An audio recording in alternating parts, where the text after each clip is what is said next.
Fala galera, aqui Fábio Munhoz dos Reis, mais conhecido como Coach Noel. E hoje eu tô gravando este vídeo aqui para falar sobre um tema sensacional dentro do treinamento desportivo, que é periodização. Então vamos lá. Periodização.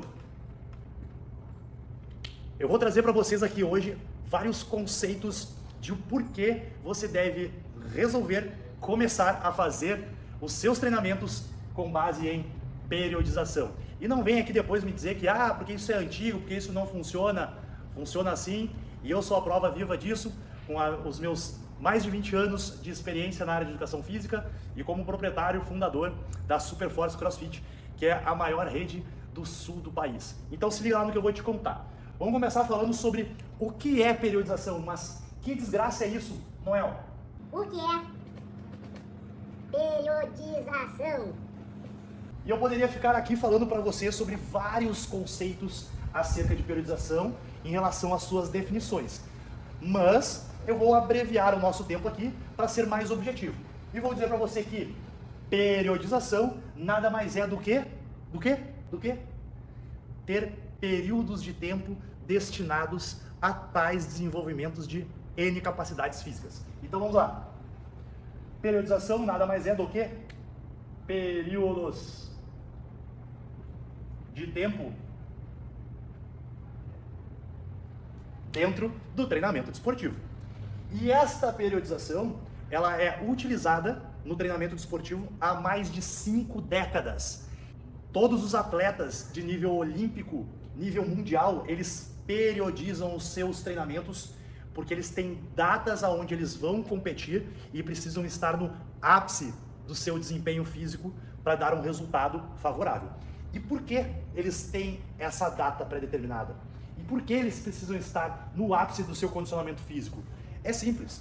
Você tem que chegar na competição com todas as suas capacidades físicas em alta performance, para que o seu desempenho esportivo esteja em acordo com o resultado que você quer naquela determinada competição.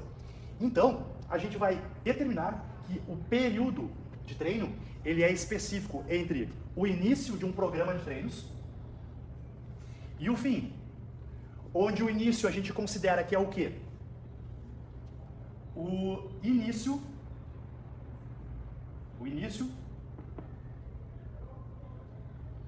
da preparação e o fim é o teste físico.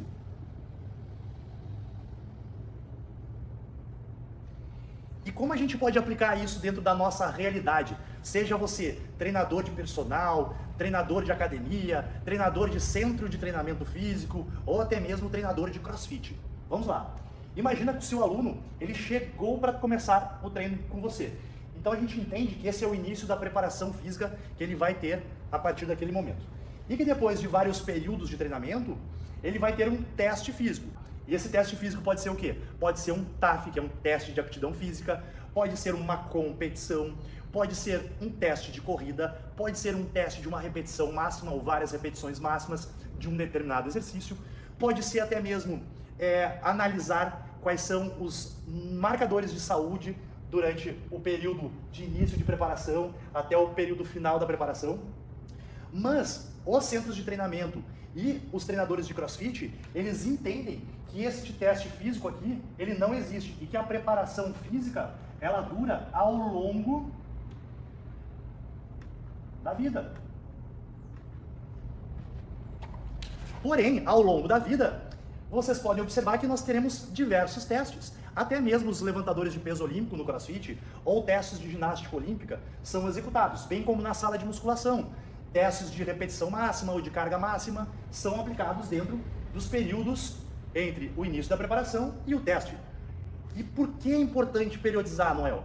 Porque eu quero que o meu atleta, o meu aluno, o meu cliente, ele tenha um melhor desempenho físico no dia do teste que eu vou dar para ele. Simples assim. Se eu estou fazendo qualquer coisa aqui no meio do caminho e eu não sei o porquê que eu estou periodizando ou para que eu estou periodizando, isso significa que no dia do teste o meu resultado vai ser uma incógnita. Então, o principal erro de não periodizar os períodos de valências físicas ou de capacidades físicas para melhorar o desempenho esportivo de cada um é não saber qual é o resultado. E se você não sabe o resultado como treinador, imagina qual é o resultado que o seu cliente vai esperar. A resposta é nenhum resultado ou um resultado muito pequeno, ok?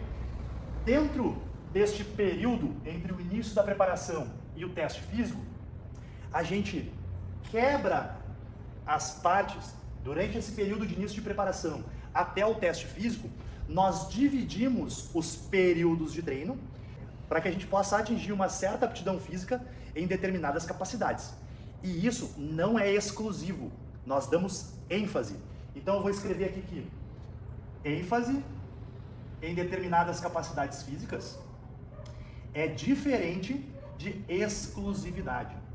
Então se enganam os treinadores que pensam que no período de base ou no período de acúmulo ou acumulação a gente deva trabalhar apenas exercícios aeróbicos de baixa intensidade. Isso é um erro.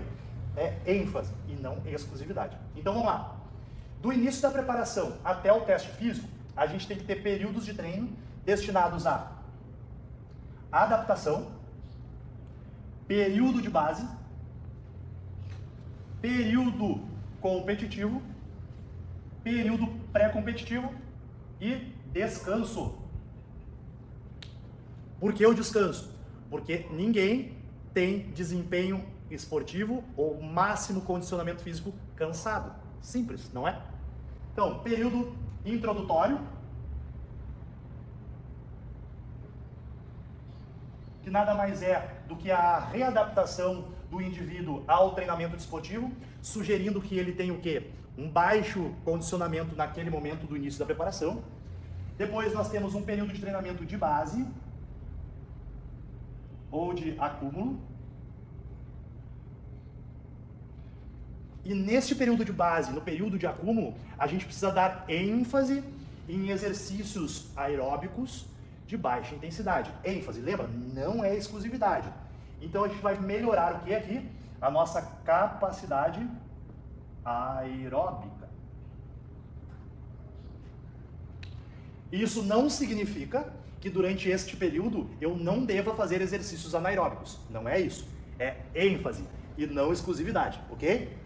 Depois, no período competitivo, nós vamos chamar este período de período específico, que é onde a gente vai destinar as principais características a serem testadas. E isso é ênfase e não exclusividade. Então, período específico ou competitivo. E quando eu falo específico ou competitivo, é no caso de termos uma competição ou simplesmente termos o quê? Um teste físico, aonde nós vamos ter que testar tudo o que foi feito do início até a data do teste. No período pré-competitivo e específico 2, vamos dizer assim, a gente vai dar mais ênfase ainda aos exercícios que teremos no dia do teste físico ou na competição. E aí na última semana não. Então, no último período, nós vamos trabalhar com ênfase em descanso. Estas fases do treinamento, ou estes períodos do treinamento, eles são divididos em 4 partes, que chamam macrociclo, que é a visão geral do período de iniciação da preparação até o teste físico. A gente vai chamar de mesociclo, os períodos onde a gente vai destinar para cada valência física. Então, teremos mesociclos de preparação, mesociclos de base ou acúmulo, mesociclos específicos ou competitivos, mesociclos pré-competitivos e mesociclos de descanso. Nós temos microciclos, que são as divisões semanais de todos estes períodos, e nós temos as sessões de treino, que é onde a gente vai programar os exercícios dentro da base de referência de cada capacidade que a gente vai trabalhar em cada período, e também nós temos a necessidade de saber quando nós vamos descansar. Nos períodos específicos, nós vamos dar ênfase em capacidades anaeróbicas, tanto ênfase nas capacidades anaeróbicas aláticas quanto láticas. Da mesma maneira no período pré-competitivo ou no período específico 2. E qual é a diferença? É que no período competitivo ou específico 2, nós vamos dar mais ênfase às capacidades anaeróbicas que serão utilizadas no dia do teste. Exemplo, se nós formos testar um indivíduo numa corrida de 100 metros rasos, significa que eu vou dar mais ênfase em capacidades anaeróbicas aláticas. Se eu for testar um indivíduo para correr de 400 a 1.500 metros rasos, eu vou dar mais ênfase na capacidade anaeróbica lática. Simplesmente assim. Da mesma forma, seria se nós fôssemos testar uma repetição máxima, ou uma carga máxima de um indivíduo, então seria alático, ou se nós fôssemos testar várias repetições máximas, talvez estaríamos falando de uma série de repetições láticas. Qual é o principal erro de não utilizar a periodização? O principal erro é que o índice lesivo pode ser aumentado em função de eu não saber exatamente o que eu estou treinando em cada indivíduo. Então, pessoal, essa foi uma pequena aula sobre periodização. Aqui embaixo vai estar disponível para vocês um PDF com 3 meses de uma periodização. Divirtam-se e qualquer dúvida, entre em contato comigo que eu vou ter o maior prazer em ajudá-los. E lembre-se, para ter mais conteúdos meus, acesse o meu Instagram, @coach_noel, que lá eu tenho muitos conteúdos sobre treinamento desportivo para vocês. Obrigado, tchau, tchau.